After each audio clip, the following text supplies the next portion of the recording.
यदि हमारी आज आधी गर्दन कटी हुई है, 2024 आता है तो हमारी और मोदी आता है तो हम सबकी गर्दन कट जाए। तो मोदी सबको काट के छोड़ेगा नहीं जिंदा। क्या मैं जेल को डरूंगा, न पुलिस को डरूंगा, न मरने को डरूंगा। मुझे इस देश को बचाना है, मुझे संविधान को बचाना है, मुझे भारत को बचाना है। होगा जब संसद आवारा हो गई तो रास्ते पर हमें आना पड़ेगा। 2019 के इलेक्शन में 6.5 लाख वीवीपीटी खराब निकला। ये एक बहुत गंभीर बात है। क्या कहना चाहेंगे 2024 की रणनीति को लेकर? तो आप पूरा पोस्टर भी मुझे लग रहा है लेकर ही बैठ गए हैं। नहीं, ऐसा है कि अभी वो भूतपूर्व मुख्य चुनाव आयुक्त एस.वाई. कुरैश, उनका स्टेटमेंट है। पर लेकिन उसके पहले मैं हिस्ट्री बनाना चाहता हूँ कि हमने खुद पिटिशन किया था 2013 में ईवीएम के खिलाफ। तब मोदी नहीं थे, सुब्रमण्यम स्वामी ने किया था और भी किसी ने किया था। तो पिटिशन में हमने कहा था कि ईवीएम इज नॉट डिपेंडेबल।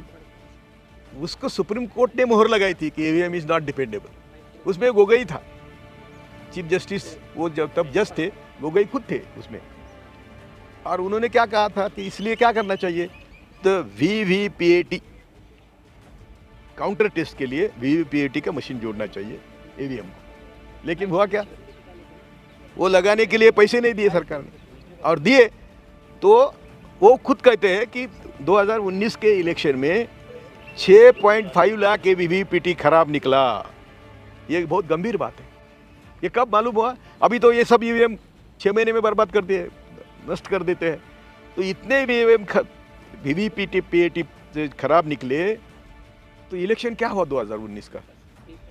ये उनको 3 से 3 सीट का क्या है, क्या गणित है उनके पास? ये तो पुरावे के साथ है, वो खुद कहते हैं। और बस उस सुप्रीम कोर्ट के ऑर्डर में हमारे यही कहा था कि ये डिपेंडेबल नहीं है, इसलिए काउंटर चेक के लिए वीवीपीएटी का मशीन लगाना चाहिए। वीवीपीएटी में भी फ्रॉड होता है, ये अभी इन्होंने बताया। तो ईवीएम और कोई मशीन, अरे हमारे आदमी आप कैसे बिक रहे हैं, तो ये मशीन तो टेम्पर होना बहुत आम बात है। कोई भी मशीन हो, हम टेम्पर होता है। आपने अपने कैमरे में पिक्चर क्या टेम्पर करते हैं, तो ऐसा ही है। तो इसीलिए ईवीएम के बिना वोटिंग, ये महत्व की बात है। सभी पार्टियां बोल रही है, लेकिन मेरे स्टेज पर सभी पार्टियां आई, उसके भी मेरे पास फोटो है। सभी पार्टियों ने ईवीएम के विरोध करने के लिए एक स्टेज पर आए। यहाँ हम कॉन्स्टिट्यूशन क्लब में सभी पार्टियों ने प्रेस कॉन्फ्रेंस भी ली थी ये वीवीपीएटी के काउंटिंग के बारे में। सब पार्टियां थी, और तब मैंने कहा था कि इलेक्शन कमीशन को काम ही क्या है, 8 दिन में काउंटिंग होने के बजाय 1 महीना भर चलने दो ना। लेकिन वीवीपीएटी ये सब काउंट होना चाहिए। तो माना नहीं, सुप्रीम कोर्ट ने भी नहीं माना। और जो जज कहता था कि सुप्रीम कोर्ट में जो जज कहता था कि ये मैनेजेबल है, वही जज वीवीपीएटी काउंटिंग करने के लिए ऑर्डर नहीं कर रहा है। तो ये जो मोदी जी आने के बाद हुआ है, ये सब हमको देखना पड़ेगा। तो क्या जज भी मिले हुए हैं? मिले हुए नहीं, अभी देखो वो भी बहुत बड़ी कहानी है। आप मुझे बोलने लगाते हैं, लोहिया का क्या हुआ, जस्टिस लोहिया का क्या हुआ? उनके सामने क्या था, लोहिया के सामने क्या था? अमित शाह की केस थी, और उन्होंने सिर्फ इतना बोला कि अमित शाह बंबई में आते हैं, लेकिन कोर्ट में क्यों नहीं आते? तो कोर्ट में नहीं आते इतने समय, इसके लिए उनको न्यायमूर्ति लोहिया के सामने शाह की केस थी, और लोहिया का संशयित मृत्यु हो गया। क्या कारण है? उसके बाद झारखंड में भी एक बीजेपी के टाइकून की कुछ केस थी। वो जज को मॉर्निंग में रनिंग कर रहा था तो मार दिया, ठोकर मार के चला गया वो ऑटो। वो दिखता है, सबको देखा, टीवी पे दिखाया। तो इससे माहौल, इसमें मैसेज क्या आएगा जजेस को, हमारी सुनो नहीं तो मरो। ये गोगोई को ये मिटू लगाया।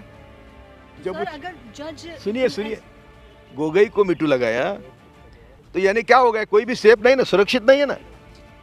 और शायद जजेस को भी ब्लैकमेल किया जा रहा है, तो इसलिए जजेस भी बेचारे।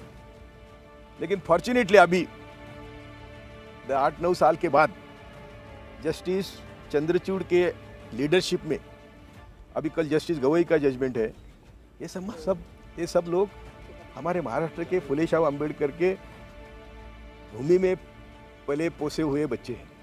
बच्चे कहता हूँ इनके लोग कि मैं उनको बचपन से जानता हूँ। तो इसलिए आजकल तो थोड़ा कोर्ट काम कर रहा है। यदि 370 है ये 2-4 मैटर उन्होंने डिसाइड किए तो इनका सब पोल खोल जाएंगे। तो जुडिशरी अभी अच्छा काम कर रही है, लेकिन ईवीएम के बारे में इतने बार सुप्रीम कोर्ट गए तो सुप्रीम कोर्ट भी कितना काम करेगा?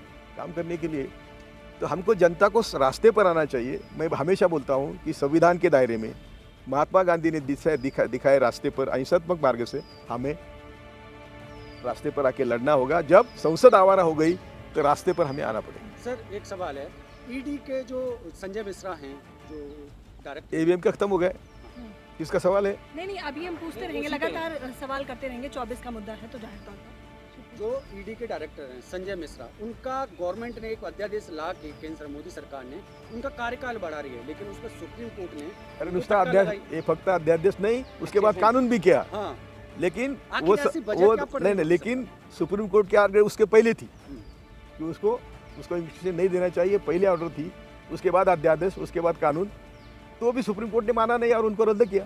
तो वो करेक्ट ऑर्डर है वो कि तुमने सुप्रीम कोर्ट को बाईपास करने के लिए, जैसे अभी केजरीवाल के केस में लाया है, अध्यादेश लाया है, तो सुप्रीम कोर्ट ऑर्डर को बाईपास करने के लिए तुमने बाद में कानून बनाया। कानून बनाना तुम्हारा हक है, हम उसमें इंटरफेयर नहीं करेंगे, लेकिन कानून के पहले हमारे ऑर्डर है उसको इम्प्लीमेंटेशन करना चाहिए, इसलिए संजय को घर भेजा। अच्छा सर, आपने एक बड़ी बात कही, आपने कहा ईवीएम का घोटाला पोस्टरों में छपा, अखबारों में भी आया, बावजूद इसके उस पर कुछ खास कार्यवाही की भी जा रही थी, तो उसका जो परिणाम हुआ वो देखने को मिला। तो न्यायाधीश के रूप में अगर आपके ये शब्द हैं तो आम जनता कितनी लाचार और बेबस है फिर इन चीज़ों को लेकर? अरे आपको हम वही बोल रहे हैं ना, मोदी क्या बोल रहा है, तुम मुझे कितने भी गालियाँ दे दो, मेरी घर पर में थैली जा रही है, उसमें मेरा फोटो है, 5 किलो धान जा रहा है, वो कुछ अभी वो शायद वो ये जो बेरोजगार बच्चे हैं ना, युवा, उनको 2-3 हज़ार रुपये आना शुरू करेंगे। उन्होंने पैसे बचाए, कहाँ से बचाए बोलते हो? रशिया से पेट्रोल आया सस्ते में, वो उन्होंने हमको सस्ता नहीं दिए, वो फॉरेन में भेजा, मुझे अब अदानी अंबानी के माध्यम से वो फॉरेन में भेजा, उसके पैसे आए। जो भी बजट था सोशल वेलफेयर का वो कट किया। ऐसे कुल मिला के 6 लाख 7 लाख करोड़ रुपए उनको उन्होंने बचा के रखे हैं, वो अभी बांटने शुरू करेंगे। 24 की तैयारी, और उसके लिए 24 की तैयारी के लिए ये बांटना शुरू करेंगे लीगल में वे से कि तुमको भत्ता दे रहे हैं, जो माँ बाप है बूढ़े हैं उनको 1000 अच्छा से ज़्यादा, हाँ 2000 पेंशन दे देंगे, माता भगिनी के लिए कुछ डिक्लेयर करेंगे, और ये 600 लाख करोड़ का रेवड़ी उनके भाषा में वो बांटेंगे 2024 तक। लोग बोलेंगे अच्छा है भत्ता हो गया। वो 2024 में यदि हमारी आज आधी गर्दन कटी हुई है, 2024 आता है तो हमारी और मोदी आता है तो हम सबकी गर्दन कट जाएगी। विपक्ष का एकजुट होना रंग लाएगा। आपके माध्यम से अच्छा हुआ आपने बात करी। सभी विपक्षी पार्टियों को मैं विनती करता हूँ, हाथ जोड़ता हूँ। क्या मेरी विनती है कि 78 में भी आप साथ आए थे, सरकार चली क्या? चली नहीं। आपस में टंटे, आपको उसमें ये जो दूध के तालाब में मुतने वाले भी थे उसमें, वो सरकार में उन्होंने वो चलने नहीं दी सरकार। लेकिन अभी फिर सरकार, यदि वैसी सरकार आती है और 1-2 साल में जाती है तो मोदी सबको काट के छोड़ेंगे नहीं जिंदा।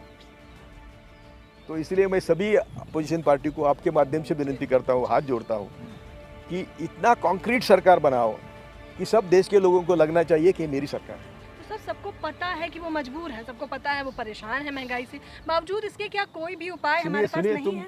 तुम बीच में कट क्यों करती है? मैं बोल रहा था कि ये अपील कर रहा था इन सबको विपक्ष कि तुम सभी विपक्ष ऐसे साथ आओ, ऐसा तुम्हारा एजेंडा होना चाहिए कि जो एजेंडा सबको लगे कि मेरे लिए है। और ये सरकार पक्की सरकार होनी चाहिए जिसमें हम सबको लोगों को न्याय दे, सही मायने में न्याय दे। मोदी जैसे ढोंग नहीं करेंगे, पाखंड नहीं करेंगे, अमित शाह जैसा ढोंग नहीं करेंगे, तो ही नई सरकार आएगी और चलेंगी, नहीं तो मोदी चलने नहीं देंगे। सर एक सवाल है इस बीच में, आप ईवीएम का विरोध कर रहे हैं, आप सबूत भी दे रहे हैं, लेकिन विपक्ष ईवीएम पर खामोश है। सुनिए लेकिन एक और बता दूं इसी के साथ, अरे और भाई, ईवीएम का विरोध बीएसपी भी कर रही है, खुल के बीएसपी के नेता विरोध कर रहे हैं, लेकिन उसे बीटीएम बताते, तो फिर ये एकजुटता कहाँ से नजर आती है? सुनिए, कोई के सभी पार्टियां कभी न कभी पावर में थी, कभी न कभी उन्होंने गलती करी है, कुछ न कुछ गलती हुई है, तो उनका बाप बन गए ईडी अभी। नहीं तो भाई, मैं तो मेरे पास फोटो है ना, सभी पार्टियां मेरे स्टेज पर आके ईवीएम को विरोध किया था। मैं तो ईवीएम का 13 से आंदोलन कर रहा हूँ। दूसरे दिन राज ठाकरे को ईडी की नोटिस आई तो बिखर गया, हमारा संगठन बिखर गया। तो जब भी कुछ अच्छा होने लगता है तो ईडी टपक जाती है, और ये ईडी के लिए सब जो लोग डरते हैं। लेकिन अभी मैं उनको वो भी विनती कर रहा हूँ, यदि मेरे जैसा बूढ़े ने प्रतिज्ञा करी है कि ना मैं जेल को डरूंगा, ना पुलिस को डरूंगा, ना मरने को डरूंगा। मुझे इस देश को बचाना है, मुझे संविधान को बचाना है, मुझे भारत को बचाना है। तो यदि सब ये विपक्षी यही प्रतिज्ञा करके लड़ेंगे तो किसको कैसे सुखेगी? लड़ेंगे सर? कहीं किसी ना किसी ने हजारों करोड़ अरे ठीक है ना, घोटाले ठीक है ना, ठीक है ना, तो क्या होगा? ज़्यादा ऊपर तो नहीं लेके जाएंगे, ऊपर तो नहीं लेके जाएंगे ना। हम रास्ते पर यहाँ प्रेस कॉन्फ्रेंस ले रहे हैं तो हम भी मरने वाले हैं, और वो 5 स्टार में लेंगे वो भी मरने सर वाले हैं। जेल का डर सबको। नहीं सुनिए ना, तो इसीलिए किसको किसको जेल में डालेंगे? यदि सबने तय किया तो किसको डालेंगे? डरो मत, मैंने कहा। जो राहुल जी कहते हैं वही सही मैसेज है कि डरो मत। उनको भी जेल में डालने की कोशिश हो रही है, और अच्छा होगा डाला तो। चलो।